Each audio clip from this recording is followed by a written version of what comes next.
ሰላም ውድ የቻናሌ ቤተሰቦች እንዴት ናችሁ? በዚህ ቪዲዮ ቀላልና ውብ የማንኛውንም ሰው በቀላሉ ሊማርከው የሚችል የፀጉር ስታይል እናሳያችኋለን። ተከታተሉን። እንግዲህ እንደምታዩት ይሄ ከፊት ለፊት በስፕሬና ወይንም በፓውደር ከፍ ብሎ ወይንም ቮሊዩም እንዲደረግ ቮሊዩም እንዲኖረው ነው የተደረገውና ከዚህ ጋርም እንደዚህ በምታዩት ሁኔታ ከፊት ለፊት ክሬም ተቀብቶ ጽድት እንዲል እንዳይጨበረር የሚረዳን ክሬም ነውና ይሄ ደግሞ ብሩሽ ነው። ያው የፀጉር ብሩሽ ነው፣ ስስ ነው። ፀጉሮቹን ጥርት አድርጎ ይሰገስገዋል ማለት ነው። እንግዲህ እንደምትመለከቱት እንደዚህ ከከፈልን በኋላ እዚች ጋር ቮሊዩም እንዲኖራት ቮሊዩም ሲኖረው ያምራል፣ ውበት አለውና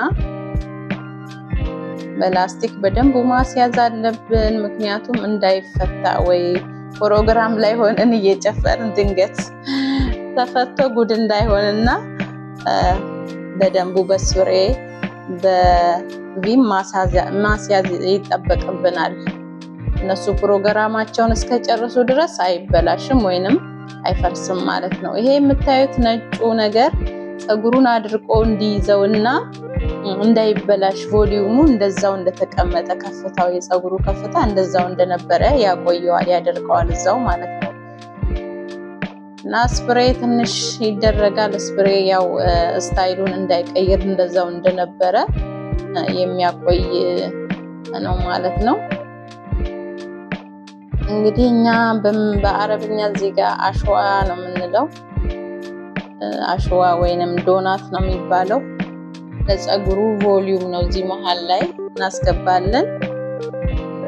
በቪም እናስዝና እንደምታዩት ጠበቅ ካለ በኋላ አስተማማኝ መሆኑን እርግጠኛ ከሆንን ያንን እንዳልኳችሁ ፓውደሩ እናረግበታለን።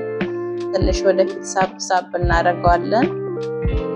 ከፍታ ሲኖረው ውበት ይኖረዋል ማለት ነው። ስፕሬይ ያደረግን እዚህ ጋር ደግሞ እንግዲህ ደግመን ወደ ውስጥ እናበጥረዋለን። እንዲች በቃ ጠቅለል ስናረገው ራሱ ውበት ይሰጠዋል ማለት ነው። ውበት ይሰጠዋል። በቪም ትንሽ የሚያስፈልገው ቦታ እናስይዛለን።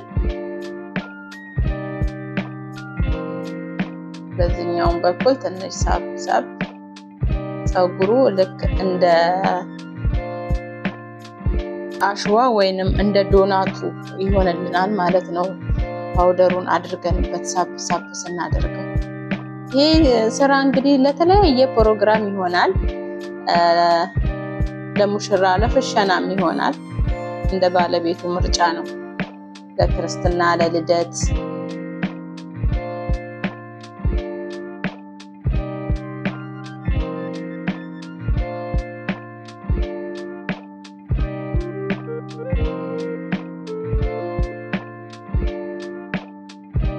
እንግዲህ እንደምትመለከቱት ይሄው ፀጉሩ እንደዚህ አልቋልና በሚያምር ሁኔታ የምንለቃቸው ቪዲዮ እንዲደርሳችሁ የደውል ምልክቷን በመንካት ኮሜንት፣ ላይክ በማድረግ ቤተሰብ ይሁኑ። ሰፖርት ስለምታረጉን ስለምታዩልን እናመሰግናለን። ሰብስክራይብ፣ ሼር እንዳይረሳ።